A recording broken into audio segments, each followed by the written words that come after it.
Uh, yo, I'll be honest, man. I never made no videos in public like this. I'm like bare awkward. But anyway, let's cut that part out. All right, so we're out here. This is gonna be my first crack at entering myself into the content creation. And the title of this video is My Understanding of Self-Improvement. Self-improvement, I think by this point, I mean, not only just for the people who, whether you're just clicking on the video or like however you see it, it's getting bare windy, but I think that by this point, like, a lot of people will have a basic understanding of what self-improvement is. I believe it's just a process of trying to better oneself. And I feel like throughout this journey that I've been on, and since I've learned about what it is, I've come across a lot of different misconceptions that I feel like I've heard about self-improvement. I feel like I've almost kind of, gained a lot of information that I feel like I could pass on to the next person, based off my feelings of these misconceptions. Now, you might sit here and say, oh, Jalen, what makes you qualified, right? Honestly, nothing. You know what I mean? Nothing. But like, so stupid. Honestly, I'm not gonna sit here and act like that guy. Like, yeah, these are like the 3 things that you're gonna do to change your life dramatically. I'm not gonna be that guy, right? But I do feel like in life we all have different experiences. We all may have different takes to certain things, and why not share my experience to the people I know, or some people who don't know me who are gonna see this video? Who knows? There may be that one person out of the few people who see this video who will be like, you know what, I agree with one of the points that he made in this video, and it's gonna make me look at things a little different. And at the end of the day, it's all a space where we're all trying to go up, right? Like, all I could do is really try to pass on my opinion, and I'm very open to hearing about what the people have to say about it, and having mature conversations about it. I have 4 points that I want to get into, try and bang them out, and just talk about them. So, with that being said, my first point, I feel like you have to ask yourself the question. The question. I feel like you have to ask yourself a question when you're getting into self-improvement, and that is, who am I trying to better myself for, right? Is it for me? Is it for the people around me, my parents, my girl, like whatever it is? Like, who am I trying to better myself for? I feel like to see results, it has to be for you, right? You'll see this a lot, and it's not to say that this method doesn't work, but a lot of people are very motivated by what the people have to say about them, and I want to prove this person wrong, and this person said this. To see changes in life, you have to truly want it for yourself. You know what I mean?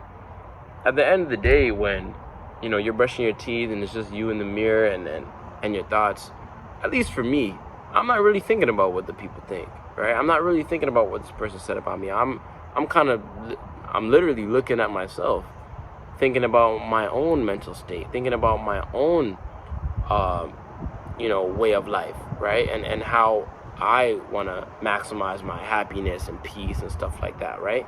So in order to do that, I have to be very focused on what I want to do, what I want to accomplish, and doing the hard work because I want things to change, right? And I think wanting things for yourself is a major part in seeing results while on your self-improvement journey.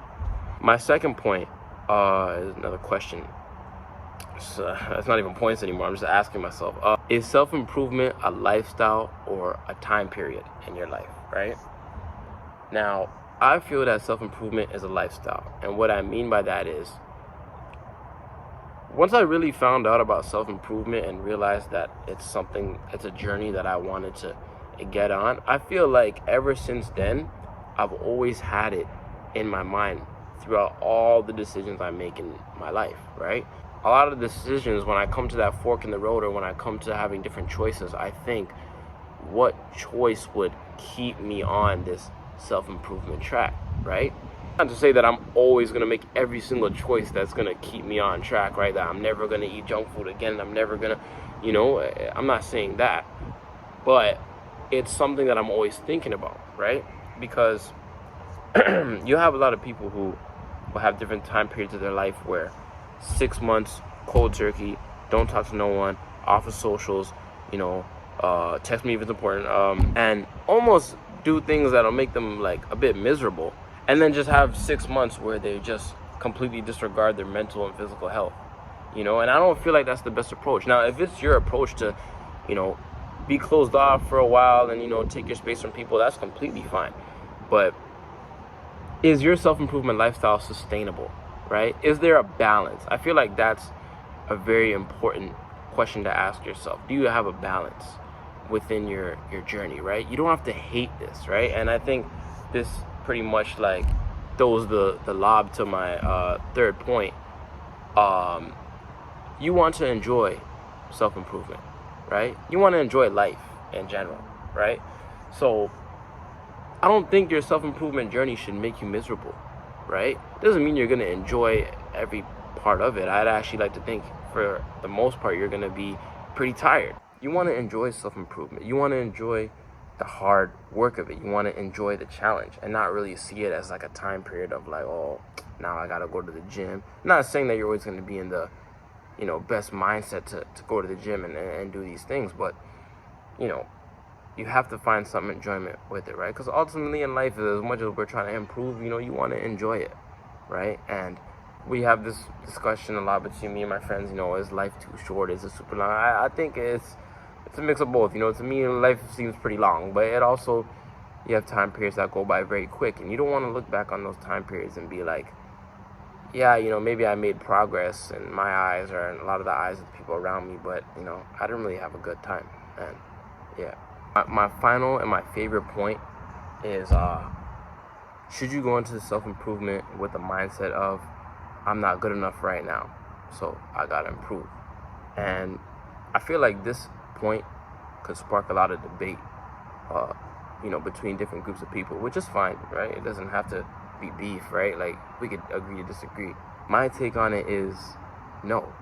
I don't think that you should go into self-improvement saying that you're not enough as currently constructed, because at the end of the day, I feel like you're setting yourself up to always chase a higher high. If I say, you know what, Jalen, like, I want to improve my life, I want things to change because I'm a loser, or because I can never get the attention of the people I want to get attention from, or I can never get, you know, this person to notice me, or whatever. I'm just not good enough. I don't really feel like that's the best way to look at it, you know? I feel like the better way to look at it is, you know what? I have a lot to offer right now, you know? I'm trying my best to you know, be the best person I could be. But I also understand that I have weaknesses that I can improve on. I think that's the best way to look at it. I think a lot of people could try and get that into that self-motivation thing where they're like, you know, they all counted me out and I'm not nothing right now and this, that, but that's not true. You know, I think we have to focus more so on not just becoming, but being. You wake up and you almost have to embody the personality of the person that you want to be for yourself, right? So as much as I have the goal to, you know, expand financially, take care of my physical health, take care of my mental health, and things like that, and you know, accomplish things of that nature. You know, my success in that realm, whether it be on a scale of 1 to 10, of a 3, 4, 5, 6, 7, whatever, however I fall on that scale, doesn't determine who I am today. You don't want to get into this game of, you know, well, I'm not nothing right now, so I'm gonna work 4 months, and then you work those 4 months, and now you're here, and you're like, well, I still don't have this, so, you know, you end up just never really appreciating who you are. You know, I've come to a point where, yes, I am very committed to trying to better myself, right? I'm not gonna sit here and be like, yeah, I'm perfect as I am. I'm not. I'm far from it. I could also, you know, be able to see the value in myself and appreciate it, right? And understand that, you know, if the value that I hold at this current moment is not enough for a certain, you know, partner that I hope to be with, or a certain friend group that I want to be accepted by, then that doesn't necessarily mean that there's anything wrong with me, right? And yeah, you definitely don't want to get into that, but that's just my take on it, right? I'd love to hear, what, the people who may see this video think, whether it be comments on the video, direct message, however. And, I appreciate the watch, and I'll see you guys on the next one. Of the things that you have to do consistently, but you want to find either, oh shoot, my phone almost died.